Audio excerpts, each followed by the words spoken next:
نحمده ونصلي ونسلم على رسوله الكريم أما بعد فأعوذ بالله من الشيطان الرجيم بسم الله الرحمن الرحيم إن الذين يكتمون ما أنزل الله من الكتاب ويشترون به ثمنا قليلا أولئك ما يأكلون في بطونهم إلا النار ولا يكلمهم الله يوم القيامة ولا يزكيهم ولهم عذاب أليم أولئك الذين اشتروا الضلالة بالهدى والعذاب بالمغفرة فما أصبرهم على النار ذلك بأن الله نزل الكتاب بالحق وَإِنَّ الَّذِينَ اخْتَلَفُوا فِي الْكِتَابِ لَفِي شِقَاقٍ بَعِيدٍ صدقت یا رب العالمین۔ دوستو بزرگوں، دوسرا پارہ ہے سورۃ البقرہ آیات نمبر 174 سے اس سے اوپر کی آیات میں اللہ رب العزت نے آیات نمبر 172 میں کہ اے ایمان والو کھاؤ پاکیزہ جو ہم نے دیا ہے تم کو، پاکیزہ میں سے کھاؤ جو رزق ہم نے تم کو دیا ہے، حلال خوراک اور پاکیزہ خوراک، ان کے اثرات پڑتے ہیں عبادات پر، اور ساتھ ساتھ اللہ کا شکر بھی کرو اگر تم خاص اس کی عبادت کرتے ہو۔ اس کے بعد اللہ رب العزت نے حرام چیزوں کا ذکر کیا کہ تمہارے اوپر اللہ نے حرام کیا ہے۔ حرام تو بہت سی چیزیں ہیں، لیکن اس ایک آیات کے اندر جو بہت زیادہ سخت پلیت ہیں ان کا ذکر اللہ نے کیا ہے۔ ایک ہے میتہ مردار، دوسرا خون، تیسرا خنزیر کا گوشت، اور چوتھا اللہ کے سوا مخلوق کے نام پہ جو بھی خیرات کی جائے، نظر کی جائے، اللہ کے سوا جو نامزد کیا جائے کسی مخلوق کے تقرب کے لیے تو وہ بھی حرام ہے۔ اور یہ چار چیزیں جو حرام ہیں ان کو اللہ رب العزت نے مختلف صورتوں میں بیان کیا ہے، یعنی کہ صرف اس ایک آیات میں سورہ مائدہ میں بھی ہے، سورہ انعام میں ہے، سورہ نحل میں ہے، سورہ حج میں ہے۔ وہ حوالے میں نے نہیں دیے وقت کی تنگی کی وجہ سے، ورنہ ٹائم تقریباً کم سے کم 1.5 گھنٹہ لگ جاتا، اس وجہ سے میں نے مختصر کیا۔ تو یہ چار چیزیں جو حرام ہے، ان چار میں سب سے زیادہ جس کے اندر زیادہ غلاظت ہے، پلیتی ہے، وہ نظر غیر اللہ ہے۔ اللہ کے سوا مخلوق کے نام پہ جب کوئی چیز نامزد کی جائے تو دوستوں بزرگوں، اور اس کی تشریح انشاءاللہ ارادہ ہے زندگی رہی سورہ مائدہ آیت نمبر 3 کے اندر بھی ہے، اور یہی سورہ مائدہ آیت نمبر 90 میں بھی ہے، سورہ انعام آیات نمبر 145 میں، سورہ نحل آیت نمبر 115 میں، سورہ حج آیت نمبر 30 میں۔ اب یہ حوالے آج نہیں، انشاءاللہ سورہ مائدہ میں پہنچ کر کے ان پر پھر تشریح کروں گا۔ آج کے زیر درس آیات میں اہل کتاب کی ایک اور بری خصلت کا اللہ نے ذکر کیا ہے۔ اہل کتاب جو تھے محمد الرسول اللہ صلی اللہ علیہ وسلم کی بعثت کے انتظار میں تھے کہ آخری نبی آنے والا ہے، اور یستفتحون، وہ رسول کریم صلی اللہ علیہ وسلم کے دعائیں مانگتے تھے کہ اللہ وہ ہماری زندگی میں مبعوث فرمائے۔ تو جب اللہ رب العزت نے رسول کریم صلی اللہ علیہ وسلم کو مبعوث فرمایا، بھیج دیا، تو ان ظالموں نے انکار کر دیا۔ تورات کے اندر، انجیل کے اندر محمد رسول اللہ صلی اللہ علیہ وسلم کی نشانیاں موجود تھی، اور یہی آیات، یہ بیان پیچھے یہی صورت میں 159 نمبر آیات پر بھی، وہاں بھی میں نے تشریح کی تھی، اور سورہ انعام میں بھی ہے، اور آل عمران میں بھی آ رہا ہے، سورہ نساء میں بھی ہے، یہ بھی کئی صورتوں میں ہے۔ تو اللہ رب العزت فرماتے ہیں ان الذین یکتمون، بے شک وہ لوگ جو چھپاتے ہیں، کیا چھپاتے ہیں؟ ما انزل اللہ، جو کچھ اللہ نے نازل کیا ہے، اللہ نے حلال اور حرام کے بارے میں جو احکامات نازل کیے ہیں کہ یہ حلال ہے، یہ حرام ہے، یہ جائز ہے، یہ ناجائز ہے، ان کو کر لو، ان سے اپنے آپ کو باز رکھو، تو یہ لوگ چھپاتے ہیں من الکتاب، کتاب میں سے، وَيَشْتَرُونَ بِهِ ثَمَنًا قَلِيلًا، جیسے پیارے رسول اللہ صلی اللہ علیہ وسلم کی صفات موجود تھی تورات کے اندر۔ جب رسول کریم صلی اللہ علیہ وسلم آئے تو انہوں نے اس اپنے تورات کے اندر رد و بدل کیا، تورات کے اندر رد و بدل کیا۔ کس طرح کہ یہ تو وہی نبی نہیں ہے جس کی صفات تورات کے اندر موجود ہے، اور پیچھے گزر گیا فویل للذین یکتبون الکتاب بایدیہم، ہلاکت ہو ان لوگوں کے لیے جو اپنے ہاتھ سے لکھتے ہیں، اپنے ہاتھ سے لکھتے ہیں، پھر عوام کے سامنے آ کر کے یہ بڑے مولوی، اور پھر کہتے ہیں ھذا من عند اللہ، یہ اللہ تعالیٰ کی طرف سے، خود لکھتے ہیں پھر کہتے ہیں یہ اللہ کا کلام ہے۔ تو دوستوں بزرگوں، تو اللہ فرماتے ہیں یہ چھپاتے تھے رسول کریم صلی اللہ علیہ وسلم ما انزل اللہ من الکتاب، اور کس وجہ سے، حق کو کس وجہ سے چھپاتے تھے؟ آج بھی یہ بیماری مسلمانوں کے اندر بھی موجود ہے، جیسے یہودیوں کے اندر یہ بیماری موجود تھی، کس وجہ سے حق کو چھپاتے تھے؟ عوام سے پیسہ حاصل کرنے کے لیے، کہ عوام سے پیسے حاصل ہو جائے، تحفے تحائف حاصل ہو جائے، کیونکہ مسئلہ حق بیان کریں گے، اور حق مسئلہ یہ ہے کہ محمد صلی اللہ علیہ وسلم اللہ کے سچے رسول ہے، اب ہم اس کو جب ظاہر کریں گے تو ہمارے جو مرید ہے، ہمارے جو مقتدی ہے، ہمارے جو ماتحت شاگرد ہے، وہ تو سارے ہم سے چلے جائیں گے، محمد رسول اللہ پر ایمان لائیں گے، تو ہمارے تحفے تحائف بند ہو جائیں گے، پھر ہمارا کوئی پوچھے گا نہیں۔ آج کل بھی ایسے ہے، بعض ایسے ہے، بعض مولوی سے، اکثر بہت علماء نیک ہے، بزرگ ہے، حق پرست ہے، لیکن بعض ایسے ہیں کہ اپنے مقتدیوں سے، اپنے شاگردوں سے، اپنے مریدوں سے پیسہ جمع کرتے ہیں، کہتے ہیں حق کو بیان کریں گے تو پھر یہ ہمارے یہ تحفے تحائف بند ہو جائیں گے، یہ تحفے تحائف بند ہو جائیں گے۔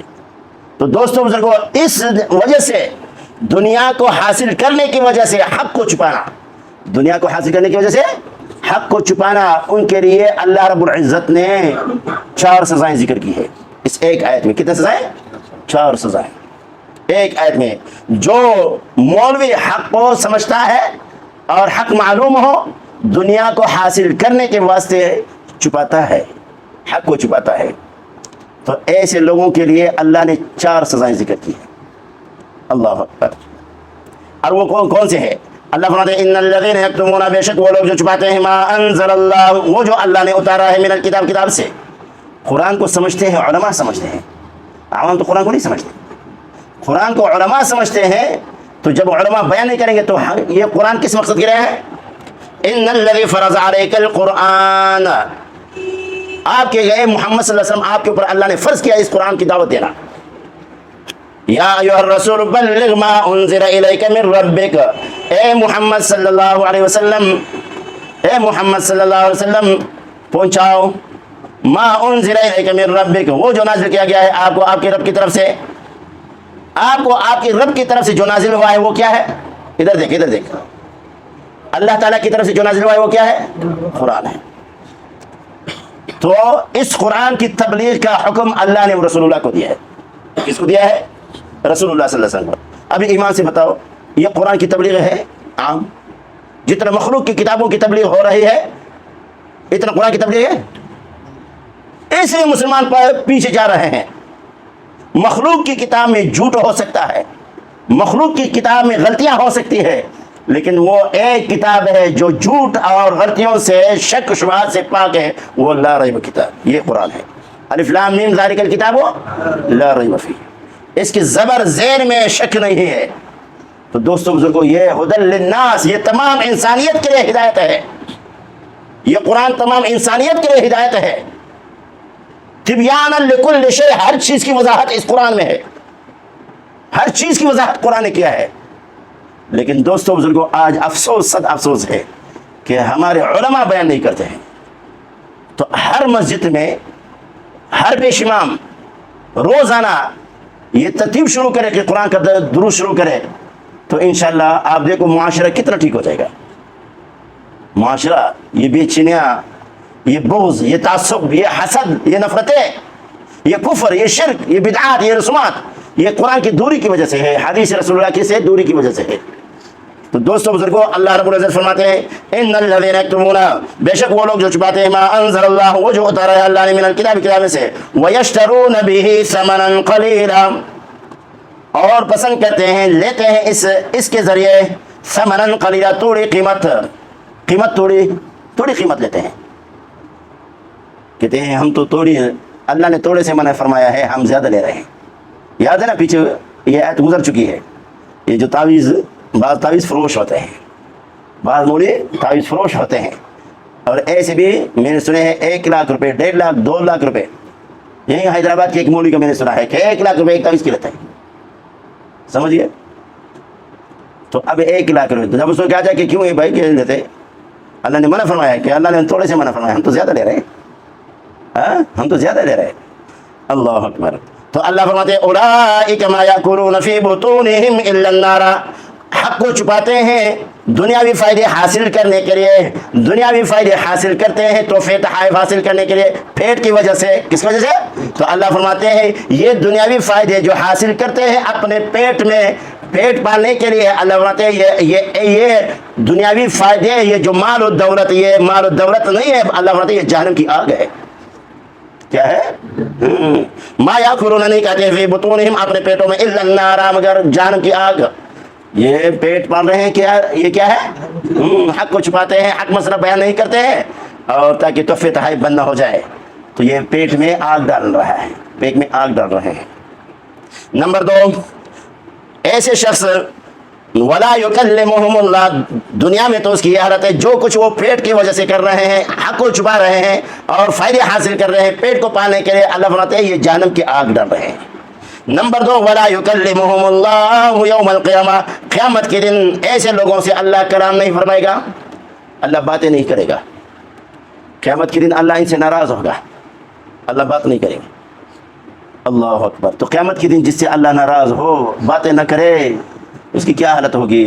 ہاں، تو دو سزائیں۔ نمبر 3، ولا یزکیہم، نہ اللہ ان کو پاک کرے گا، پاک بھی نہیں کرے گا۔ نمبر 4، وَلَهُمْ عَذَابٌ عَلِيمٌ، اور ایسے لوگوں کے لیے دردناک عذاب ہے، عذاب ہے، اور وہ بھی درد دینے والا عذاب۔ اللہ ایسے حالت سے ہم سب کو بچائے۔ تو دوستوں بزرگوں، حدیث پاک کے اندر آتا ہے کہ 3 بندے ہیں، اللہ ان سے قیامت کے دن بات نہیں فرمائے گا، نہ اللہ ان کو پاک کرے گا، اور اللہ انہیں جہنم میں ڈالے گا، اللہ انہیں جہنم میں، حدیث ہے۔ اور وہ کون سا ہے؟ نمبر 1، بوڑھا زانی، بوڑھا ہو اور بوڑھاپے میں زنا کے پیچھے لگا پڑا ہے، بوڑھا کو زنا کرتا ہے، بوڑھاپے کی حالت میں زنا کرنے والا ہے، تو ایسے شخص سے اللہ رب العزت قیامت کی بات نہیں کرے گا۔ اور نمبر 2، مفلس، فقیر، محتاج، متکبر ہے، غریب ہے، مسکین ہے، فقیر ہے، اور وہ غرور بھی کرتا ہے، تکبر بھی کرتا ہے، تو ایسے شخص سے اللہ بات نہیں کرے گا۔ اللہ اکبر۔ اللہ رب العزت فرماتے ہیں اولئک الذین اشتروا الضلالۃ بالہدی والعذاب بالمغفرہ، یہ وہ لوگ ہیں، یہ کون سے لوگ ہیں جن کے اللہ نے یہ 4 سزائیں ذکر کی ہے؟ اللہ فرماتے ہیں یہ وہ لوگ ہیں، اشتروا الضلالۃ بالہدی والعذاب بالمغفرہ، کہ انہوں نے خرید لیا گمراہی کو ہدایت کے بدلے، خریدا گمراہی کو، خرید لیا ہدایت کے بدلے، یعنی کیا؟ ہدایت کو چھوڑ کر کے گمراہی کے پیچھے لگ گئے۔ اللہ اکبر۔ قرآن کو چھوڑ کر کے رسم رواج کے پیچھے لگ گئے، سنت کو چھوڑ کر کے بدعت کے پیچھے لگ گئے، توحید کو چھوڑ کر کے شرک کے پیچھے لگ گئے، اور اللہ کے قانون کے مقابلے میں اپنی قومیت کو رکھتا ہے، فوقیت دیتا ہے۔ ہمارے بڑوں کے یہ طریقہ ہے، اللہ کا قانون بھلے ٹوٹ جائے لیکن ہمارے بڑوں کا رسم رواج نہ ٹوٹے، یہ ایمان ہے۔ آج کل ہے یا نہیں؟ اللہ اکبر۔ اولئک الذین اشتروا، تو یہ ایسے لوگ ہیں جن کا جہنم کی آگ ان کے پیٹوں میں، قیامت کے دن اللہ ان سے بات نہیں کرے گا، نہ ان کے پاک کرے گا، اور ان کے لیے دردناک عذاب ہے۔ یہ وہ لوگ ہیں کہ انہوں نے پسند کیا گمراہی کو ہدایت کے بدلے، خرید لیا گمراہی کو ہدایت کے بدلے، والعذاب بالمغفرہ، اور عذاب کو خرید لیا مغفرت کے بدلے۔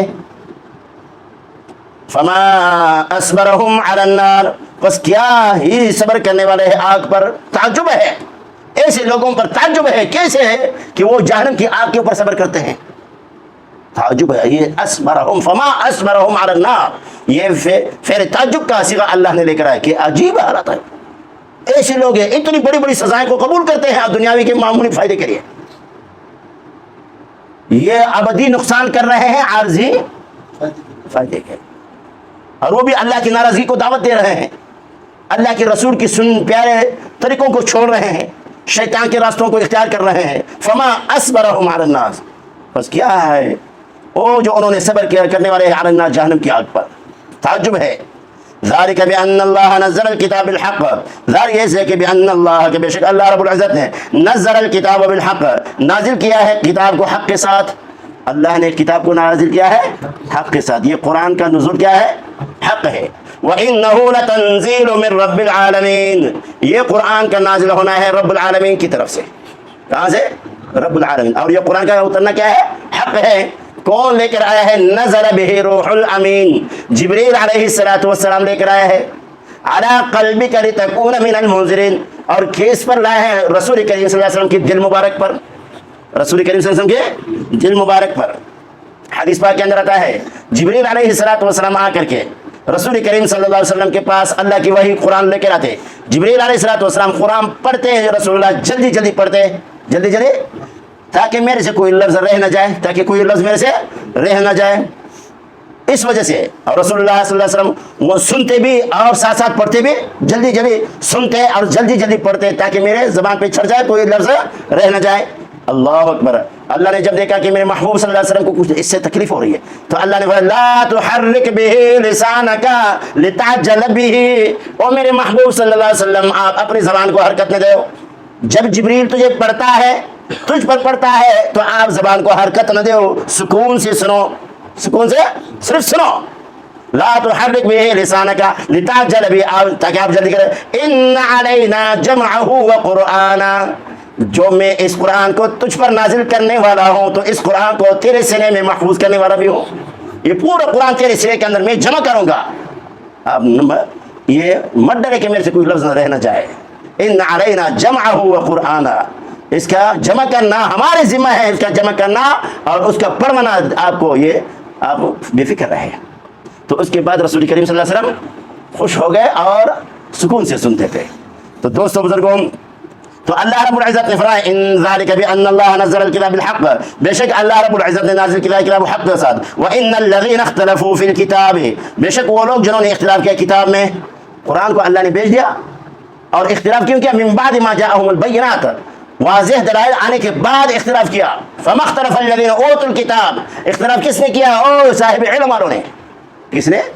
جو علم والے تھے وہ اختلاف کرتے ہیں، اختلاف وہی کرتے ہیں، سمجھ گئے؟ جو باطل پرست ہیں علم ہے ان کے پاس، پتہ ہے، حق کا پتہ ہے، اب بیان نہیں کرتے، اب جو بیان کرتے پھر اس کی مخالفت کرتے، ارے یہ وہابی ہے، یہ ہے، یہ وہ ہے، یہ ہے، ان کے اوپر فتوے لگاتے تاکہ عوام اس کی طرف نہ لے جائے، کیونکہ جب جائیں گے تو ہمارے روٹی بند ہو جائے گی، ہمارے تحفے تحائف بند ہو جائیں گے، تو یہ سارے ان کے پیچھے چلے جائیں گے۔ حق کا پھر وہ مولوی وہ عوام ہمیں کہیں گے کہ بھائی جب آئے مولوی صاحب یہ مسئلہ ہے، جب حق تھا آپ نے کیوں بیان نہیں کیا؟ تو وہ تحفے ہمارے سے بند ہو جائیں گے، لہٰذا پھر وہ کیا کہتے ہیں، یہ اس کی بھی یہ قرآن نہیں سنا، یہ قرآن غلط بیان کرتا ہے، یہ حدیث غلط ہے۔ کوئی کبھی کہتا ہے کہ قرآن بیان نہیں کرتا ہے، صرف قرآن بیان کرتا ہے، حدیث نہیں پڑھتا ہے، جب حدیث کے حوالے دیتا ہے کہتے ہیں خالص قرآن بیان نہیں کرتا ہے، حدیث بھی ملاتا ہے۔ اعتراضات کو دیکھو، ایک ساتھی نے میرے کو کہا کہ میں نے کسی کو دعوت دی کہ آ جاؤ، اس نے کہا یار یہ مولوی صاحب خالی قرآن پڑھتا ہے، حدیث نہیں پڑھتا ہے، خالص قرآن پڑھتا ہے، حدیث میں نہیں پڑھتا ہے، حدیث نہیں ملاتے ہیں تشریح میں۔ تو اس نے کہا آپ آ جاؤ سنو، تو اسی ہفتے میں 3-4 دن کا فاصلہ تھا، دوسرا ساتھی آ کے کہا صحیح میں نے دوسرے کو دعوت دیا کہ آ جاؤ، اس نے کہا یار یہ حدیث پڑھتا ہے، خالی قرآن نہیں پڑھتا ہے۔ ایک نے کہا خالی قرآن پڑھتا ہے، حدیث نہیں پڑھتا ہے، دوسرے نے کہا یہ حدیث بھی ملاتا ہے، خالی قرآن نہیں پڑھتا ہے۔ وہی کہتا رہا، یہ شیطان ظالم ہے نا۔ اب آپ لوگ الحمدللہ آپ میں حدیث اور قرآن دونوں پڑھتے ہیں۔ حدیث سنو، رسول کریم صلی اللہ علیہ وسلم نے فرمایا، اب میں ابھی بھی حدیث پڑھیں گے کہ بوڑھا ظالم اور فقیر متکبر ایسے شخص اللہ تعالیٰ قیامت کے دن بات نہیں کرے گا۔ تو رسول کریم صلی اللہ علیہ وسلم نے فرمایا جو مولوی حق کو چھپائے، جو عالم حق کو چھپائے، حق مسئلہ معلوم تھا، وہاں ضرورت تھی کہ حق کو بیان کرے، ظاہر کرے، اور اس نے چھپا لیا، قیامت کے دن ان کے منہ کے اندر اللہ جہنم کی آگ کی لگام لگائے گا۔ اب یہ کیا یہ حدیث ہے یا نہیں ہے؟ اور اس حدیث آیتوں کی تشریح میں آ رہی. تو دوستو بزرگوں، ہاں اس لیے رسول کریم صلی اللہ علیہ وسلم کے اوپر بھی اعتراضات ہیں، بہت سے اعتراضات تھے، بہت سے اعتراضات مشرک لوگ کرتے تھے، مشرکین مکہ بھی کرتے تھے، یہودی بھی کرتے تھے، عیسائی بھی کرتے تھے، سمجھ گئے، اور آ کر کے مناظرے کی چیلنج بھی دیتے تھے. اور رسول کریم صلی اللہ علیہ وسلم نے مباہروں کی دعوت دی ہے، پھر وہ بھاگ گئے. مباہرہ یہ ہے کہ جاؤ ندعو ابناءنا وابناءکم النساء، جاؤ نکلو میدان میں نکلتے ہیں، تم بھی نکلو ہم بھی نکلیں گے، تم بھی اپنے عورتوں کو نکالو ہم بھی نکالیں گے، تم بھی اپنے بچوں کو نکالو ہم بھی نکالیں گے، اور پھر اللہ سے درخواست کریں گے کہ اللہ ہمیں سے جو باطل ہے اس پر لعنت بھیج دو. وہ پھر یہودی بھاگ گئے، عیسائی بھی بھاگ گئے کہ یہ تو ہے، تو کیونکہ دلوں میں اس کو پتہ ہے کہ حق ہے، ہم ایسے کریں گے تو برباد ہو جائیں گے. سمجھ گئے. تو آج کل بھی ایسا ہے، اب ان کو پتہ ہے کہ قرآن سے زیادہ حق ہے کائنات میں، ہے نہیں، قرآن سے زیادہ حق ہے کائنات میں نہیں. تو دوستوں بزرگوں، لیکن افسوس صد افسوس ہے، آج کل دیکھو کیا کیا ڈرامے ہو رہے ہیں. مساجد کے اندر قوالیاں شروع ہے، اور مساجد کے اندر ناچ شروع ہے. دیکھا نا، اتنی بڑی بڑی پگڑیاں اور ڈانس کرتے ہیں، زور سے. مسجد کا نہ کوئی ادب ہے نہ کوئی احترام ہے. اور پھر کہتے ہیں اس کو وجد آ گیا، جذبات میں آ گیا دین کی خاطر، تو ایسے اس کو دریا سندھ کے کنارے پہ بٹھاؤ پھر اس کو آ جائے، یا دیوار کے اوپر بٹھاؤ تو پھر آ جائے. یہ سارے ڈرامے بازی ہے. اللہ اکبر. آگے اللہ نے فرمایا ذالک بان اللہ نزل الکتاب بالحق وان الذین اختلفوا، بے شک وہ لوگ جنہوں نے اختلاف کیا فی الکتاب کتاب میں، لفی شقاق بعید، البتہ یہ کس میں ہے؟ ضد میں ہے، نیکی سے دور کی، نیکی سے دور، نیکی کو کرنے سے دور کی ضد میں ہے. نیکی نہیں کرتے ہیں اور اختلاف کرتے ہیں، ضد کرتے ہیں. اللہ فرماتا ہے یہ حق سے دور ہے، یہ حق سے دور ہے. تو دوستو بزرگوں، حق ہے قرآن اور حق ہے محمد رسول اللہ صلی اللہ علیہ وسلم کی احادیث. تو اللہ رب العزت ہمیں قرآن و سنت سمجھنا ہے اور اس پر عمل کرنے کی توفیق عطا فرمائے. وآخر دعوانا ان الحمد للہ رب العالمین.